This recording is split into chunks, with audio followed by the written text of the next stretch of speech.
राज्यसभा के जो चुनाव थे वो तो हो चुके हैं, लेकिन बहुत जल्द आने वाला है राष्ट्रपति या प्रेसिडेंट का चुनाव। ये कैसे होता है, बात करेंगे आज के एपिसोड में।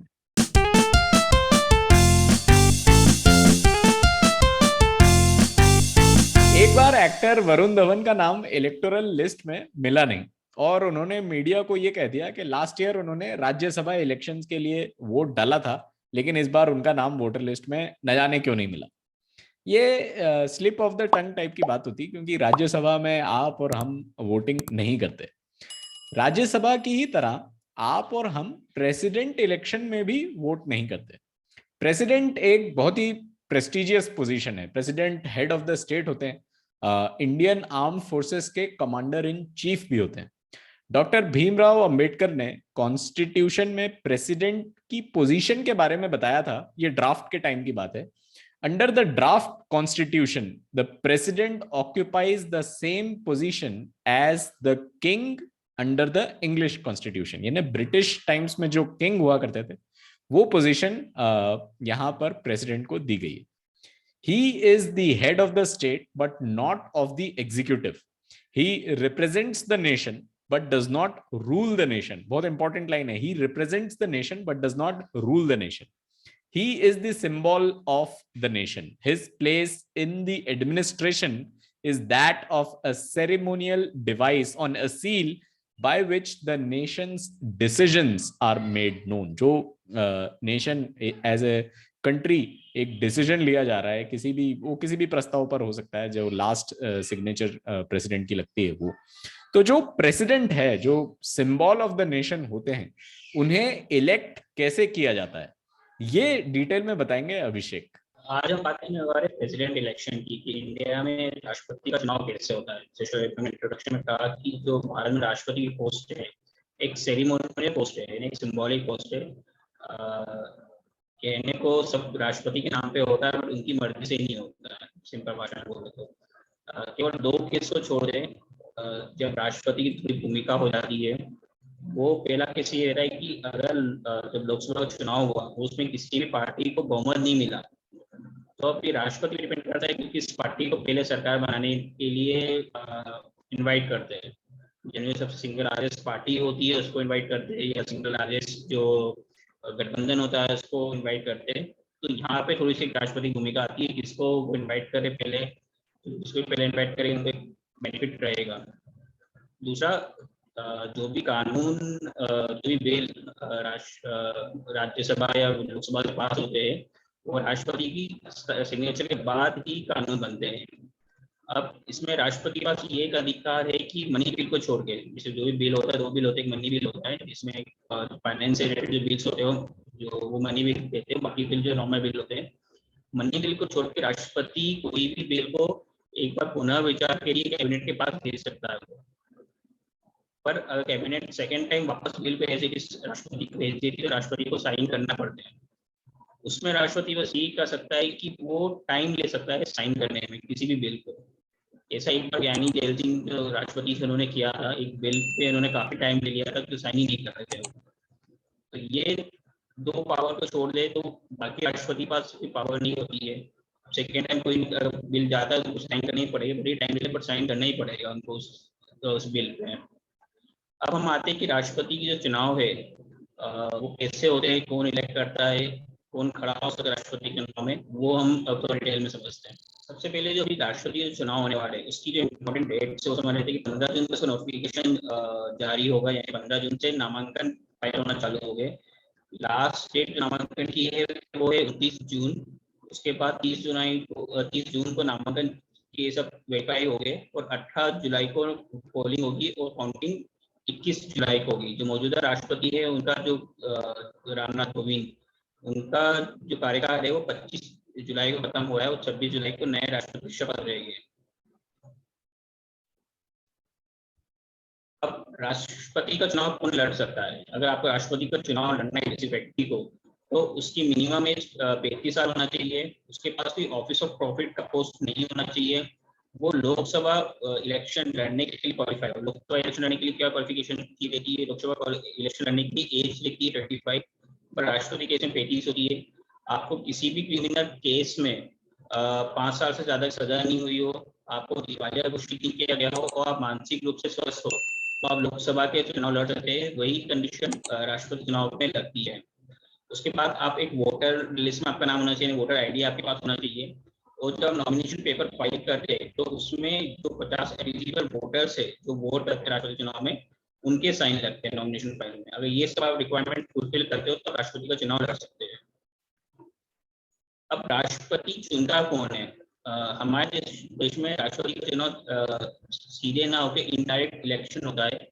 इसमें लोकसभा के मेंबर, राज्यसभा के मेंबर और सभी राज्यों की जो विधानसभा है उनके जो सदस्य है वो वोट करते हैं। इसमें विधान परिषद, जो राज्यों में विधान परिषद होती है, कुछ राज्यों में विधान परिषद है, जैसे उत्तर प्रदेश में, महाराष्ट्र में विधान परिषद के सदस्य वोट नहीं करते। अब जब हमारे संविधान बन रहा था तो उस समय ये सिस्टम क्यों अडॉप्ट किया गया कि राष्ट्रपति का चुनाव डायरेक्ट नहीं करके इनडायरेक्ट किया जाए। तो जो समय जो संविधान सभा थी उसमें जब उनका जो सोचना था, उनका ये सोचना था कि उन्होंने जो पास्ट उस समय के जो पास्ट एक्सपीरियंस थे, उन्होंने ये सीखा था कि अगर राष्ट्रपति का चुनाव सीधे चुनाव होता है, अगर कोई भी राष्ट्रपति के खड़ा हो रहा है, जनता सीधे वोट दे रही है, तो ये हो सकता है कि उसको लगे कि मैं राष्ट्रपति बना हूँ तो देश की अधिकतर जनता मेरे साथ है, मैं कुछ भी कर सकता हूँ। तो एक व्यक्ति के पास पूरी पावर आ जाएगी।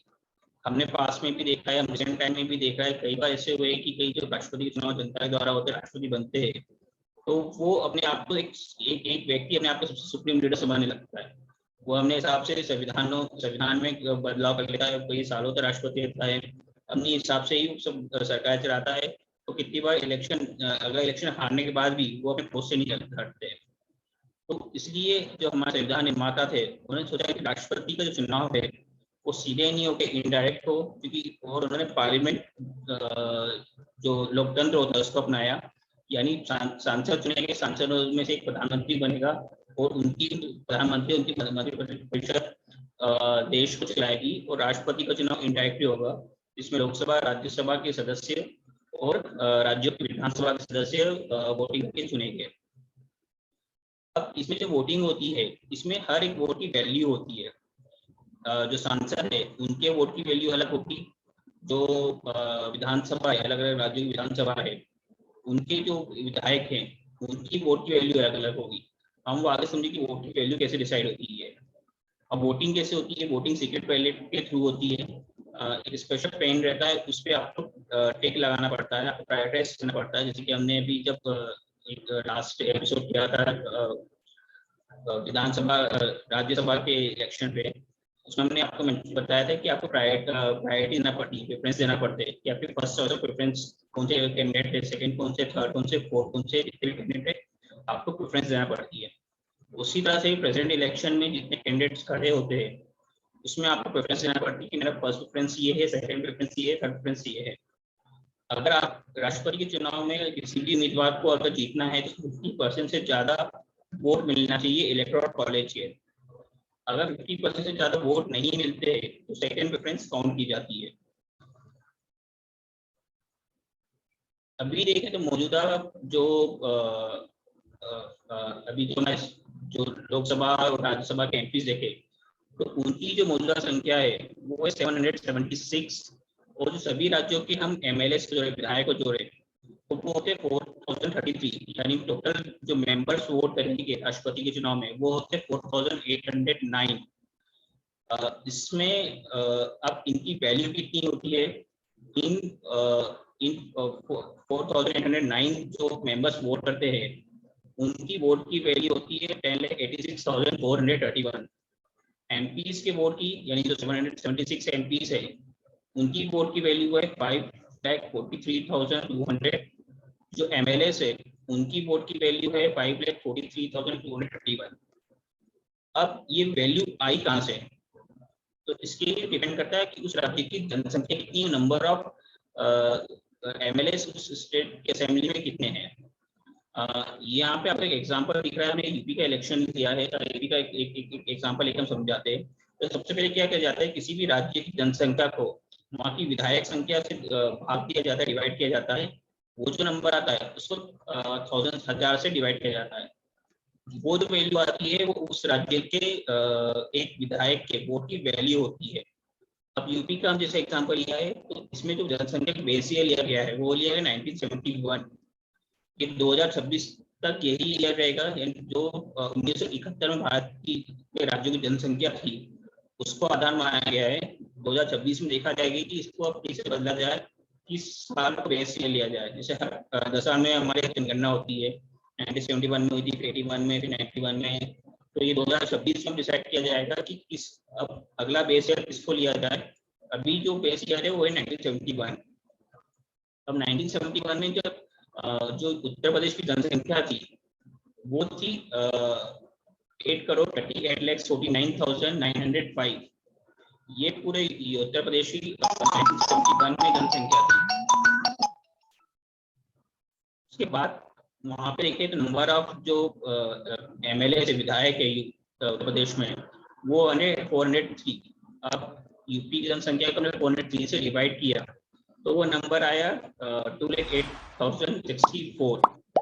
इसको जब हमने 1000 से डिवाइड किया तो वो वैल्यू आई 208, यानी यूपी के एक विधायक के जो वोट की वैल्यू है वो 208 है। इसी तरह से हर राज्य के जो विधायक है उनकी वोट की वैल्यू अलग अलग होती है, क्योंकि वहाँ की जनसंख्या पर निर्भर करता है।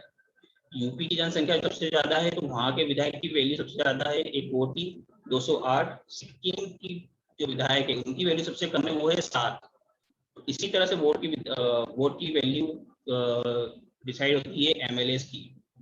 अब एमपी के वोट की जो सांसद है उनके वोट की वैल्यू कैसे डिसाइड होती है, तो ये जो जितने विधायक है उन पूरे भारत में 433, इनकी जो टोटल वैल्यू आ रही है उसको नंबर ऑफ एमपी की वैल्यू से डिवाइड किया जाता है। उसके बाद जो वैल्यू आती है वो होती है एक एमपी की वोट की वैल्यू। जैसे कि हम सब जानते हैं कि जम्मू कश्मीर में अभी फिलहाल विधानसभा नहीं है, तो इसलिए नंबर ऑफ एमएलए कम हो गए, तो इसलिए सांसदों के वोट की वैल्यू कम हो गई है। तो पिछले राष्ट्रपति चुनाव थे उसमें 708 वैल्यू थी एक सांसद के वोट की। अब इस बार जो वैल्यू रहेगी वो रहेगी 700। तो इसी तरह से सब वोट दिए जाते हैं और इसमें से आपको 50% अगर वोट मिलते हैं अगर टोटल वैल्यू के, तो आप राष्ट्रपति का चुनाव जीत जाते हैं। अगर आप 50% से कम मिलते हैं तो सेकेंड प्रेफरेंस काउंट किया जाता है। इस स्लाइड में दिखाया गया कि कितने राष्ट्रपति के चुनाव हुए हैं, कौन उम्मीदवार थे और उनके कैंडिडेट कौन थे, कितने परसेंट किसको वोट मिले थे। सबसे पहले राष्ट्रपति का जो चुनाव हुआ था 1952 में डॉक्टर राजेंद्र प्रसाद और दो के बीच में फाइट थी। टोटल 5 कैंडिडेट थे इस इलेक्शन में, उसमें डॉक्टर राजेंद्र प्रसाद को 83.8% वोट मिले थे। सेकेंड इलेक्शन हुआ था 1957 में, उसमें डॉक्टर राजेंद्र प्रसाद ने वापस चुनाव लड़ा था। टोटल 5 कैंडिडेट थे राष्ट्रपति के लिए, इसमें से डॉक्टर राजेंद्र प्रसाद को 99% वोट मिले थे। उसके बाद इलेक्शन हुआ 62, इसमें सर्वपल्ली राधाकृष्णन और चौधरी हरिराम के बीच में एक फाइट थी। टोटल 3 कैंडिडेट थे, इसमें से सर्वपल्ली राधाकृष्णन को 98.2% वोट मिले थे। 67 में जो इलेक्शन हुआ था उसमें जाकिर हुसैन और कोटा सुब्बा राव, इन दोनों के बीच में फाइट थी। टोटल 17 कैंडिडेट थे, पहली बार सबसे ज्यादा कैंडिडेट थे। 17 उम्मीदवार किसी भी राष्ट्रपति चुनाव में, वो अभी तक सबसे हाईएस्ट है 67 में। इसमें डॉक्टर जाकिर हुसैन को 56.2% वोट मिले थे। उसके बाद डॉक्टर जाकिर हुसैन की मृत्यु के बाद 2 साल बाद वापस चुनाव हुए, 2 साल में उनकी मृत्यु हो गई थी। 1962 में वापस इलेक्शन हुए थे, जिसमें वीवी गिली और नीलम संजी रेड्डी के बीच में मुकाबला था। ये काफी इंटरेस्टिंग एक इलेक्शन था। इसमें जो कांग्रेस की तरफ से ऑफिशियल कैंडिडेट थे वो थे नीलम संजीव रेड्डी, बट इंदिरा गांधी ने अपनी पार्टी के से बगावत करके वीवी गिरी को कैंडिडेट घोषित किया था। और ये पहला इलेक्शन था जिसमें क्रॉस वोटिंग हुई थी। उस समय इंदिरा गांधी का एक बयान काफी फेमस हुआ था कि विधायकों को, सांसदों को अपनी अंतर आत्मा की आवाज पे वोट देना चाहिए। इसमें एक और मैं पॉइंट ऐड कर दूं कि जब मैं बता रहा इलेक्शन कैसे होता है, तो इसमें आपने सुना होगा कि व्हीप जारी होती है। कोई भी किसी भी संसद में या विधानसभा में किसी बिल पे वोटिंग होती है तो पार्टी व्हीप जारी करती है। व्हीप क्या होता है कि व्हीप अगर पार्टी जारी करती है तो जो पार्टी की जो गाइडलाइन है, विधायक या सांसद को उस गाइडलाइन के हिसाब से ही वोट देना पड़ेगा। अगर वो उसके गाइडलाइन से हटकर वोट देते हैं तो उनकी सदस्यता रद्द हो जाएगी। पर राष्ट्रपति यहीं चुनाव पे में व्हिप जारी नहीं। यहाँ मैं वही एक जगह में पढ़ रहा था कि अगर व्हिप जारी कर दिया जाए और किसी भी मेंबर को उस व्हिप के अगेंस्ट वोट देने की जरूरत नहीं है, तो इलेक्शन कराने की जरूरत ही क्या है। सब पार्टियां अपनी अपनी व्हिप जारी कर दें, जिनके जितने मेंबर हैं उतने वोट मिल जाएं। लेकिन आप प्रेसिडेंट इलेक्शन के बारे में कुछ इंपॉर्टेंट बात बता रहे थे, जहां पे शायद ये अप्लाई नहीं होता है। प्रेसिडेंट इलेक्शन में अप्लाई नहीं होता, यहाँ पे पार्टियां व्हिप जारी नहीं कर सकती है। पिछली बार जो 1969 में इलेक्शन हुआ था, इसमें पहली बार क्रॉस वोटिंग हुई थी। जो कांग्रेस के ऑफिशियल कैंडिडेट थे उसे नीलम संजीव रेड्डी, पर उनको 37.5% वोट मिले। तो वीवी गिरी जो इंदिरा गांधी कैंडिडेट थे, उनको 48% वोट मिले थे। इसी इलेक्शन में एक और खासियत ये थी कि जैसे मैंने बताया कि अगर आपको राष्ट्रपति का चुनाव जीतना है तो आप मिनिमम 50% से ज्यादा वोट मिलना चाहिए। वीवी गिरी को 50% से कम वोट मिले थे, 48% वोट मिले थे। तो इसमें जो सेकंड प्रेफरेंस था वो काउंट किया गया कि जो विधायक थे और जो सांसद थे जो सेकंड प्रेफरेंस क्या है, उस आधार पे वीवी गिरी ये चुनाव जीते थे। उसके बाद 74 में जो इलेक्शन हुआ था उसमें फारूक अली अहमद और त्रिविद चौधरी के बीच में हुआ था। इसमें फारूक अली अहमद को 80% वोट मिले थे, टोटल 2 ही उम्मीदवार थे। 1977 जो इलेक्शन हुआ था इसमें ये नीलम संजीव रेड्डी थे जो निर्विरोध चुने गए थे। इस इलेक्शन में 37 कैंडिडेट्स ने नॉमिनेशन फाइल किया था, जिसमें 36 कैंडिडेट्स का नॉमिनेशन रद्द हो गया था। एक ही कैंडिडेट बचे थे, नीलम संजीव रेड्डी, और वो इलेक्ट हो गए थे। 1982 में ज्ञानी जेल सिंह और HR खन्ना के बीच में इलेक्शन हुआ था। टोटल 2 ही कैंडिडेट थे, जिसमें ज्ञानी जेल सिंह को 72.7% वोट मिले थे। उसके बाद 87 में R वेंकट और V कृष्ण अय्यर में के बीच में इलेक्शन हुआ। टोटल 3 कैंडिडेट थे, इनका के तीसरा कैंडिडेट अलग था। इसमें R वेंकट को 72.3% वोट मिले थे। उसके बाद 92 में शंकर दयाल और जीजी स्लेव के बीच में इलेक्शन। टोटल 4 कैंडिडेट थे, जिसमें शंकर दयाल शर्मा को 65.9% वोट मिले थे। 97 में KR नारायण और TN शेषन जो चीफ इलेक्शन कमीशन थे, पूर्व चीफ इलेक्शन कमीशन के बीच में इलेक्शन हुआ था, जिसमें KR नारायण को 95% वोट मिले थे। 2002 में APJ अब्दुल कलाम और लक्ष्मी सहगल, जिसमें APJ अब्दुल कलाम को 89.6% वोट मिले थे। 2007 में प्रतिभा पाटिल और भैरव सिंह शेखावत के बीच में इलेक्शन हुआ। 2 ही कैंडिडेट थे, जिसमें प्रतिभा पाटिल को 65.8% वोट मिले थे। और 2012 में प्रणब मुखर्जी और PS संगमा के बीच में इलेक्शन था। इसमें 2 कैंडिडेट थे, जिसमें प्रणब मुखर्जी को 69.3% वोट मिले थे। और लास्ट इलेक्शन जो हुआ था उसमें रामनाथ कोविंद और मीरा कुमारी 2 कैंडिडेट थे, जिसमें रामनाथ कोविंद को 65.7% वोट मिले थे। ये तो हो गया कि कैसे पूरी इलेक्शन होता है, क्या किस तरह से वोट शेयर होता है, पूरी हिस्ट्री देखी है हमने। अब मौजूदा कंडीशन में बात करें कि मौजूदा कंडीशन में किस पार्टी के पास कितने % वोट है। अगर हम NDA की बात करें, जो मौजूदा NDA है उसकी बात करें, तो NDA के सभी सांसद और सभी विधायक मिला के मौजूदा कंडीशन में उनके पास 48% वोट है। और अगर विपक्ष यूनाइटेड होता है, सभी विपक्षी पार्टियां, इसमें वायएसआर कांग्रेस भी है, बीजू जनता दल भी है, TRS भी है, आम आदमी पार्टी, ममता बनर्जी की पार्टी, तृणमूल कांग्रेस, सारी अगर पार्टी एक होती है तो उनकी वोटों की संख्या होती है 52%। बट इसमें ये देखने को मिला है कि जब भी राज्यसभा में वोटिंग होती है या कुछ भी जो पास एक्सपीरियंस है, वायएसआर कांग्रेस, TRS और बीजू जनता दल सरकार के साथ खड़े रहते हैं। वायएसआर कांग्रेस के पास जो टोटल वोट की जो वैल्यू है वो है 3.5%। जो TRS और बीजू जनता दल के पास जो वोट की वैल्यू है वो है 2%। अगर इनमें से एक पार्टी भी इनके साथ आ जाती है सरकार के साथ, तो NDA अपने कैंडिडेट को जिताने में सक्सेसफुल रहेगा। TRS की थोड़ी सी इस पर डाउट है कि TRS इस बार नहीं जाएगा, क्योंकि बीजेपी का फोकस काफी तेलंगाना में बीजेपी TRS के अगेंस्ट में एक प्रिंसिपल अपोनेंट बनने की कोशिश कर रही है, तो TRS नहीं जाए। वायएसआर कांग्रेस और बीजू जनता दल अपने साथ इस NDA के साथ NDA कैंडिडेट को वोट दे सकते हैं, तो NDA इजीली अपने कैंडिडेट को जिता सकता है।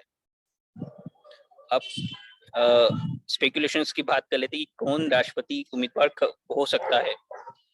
तो विपक्ष की तरफ से अभी तो कोई नाम नहीं है।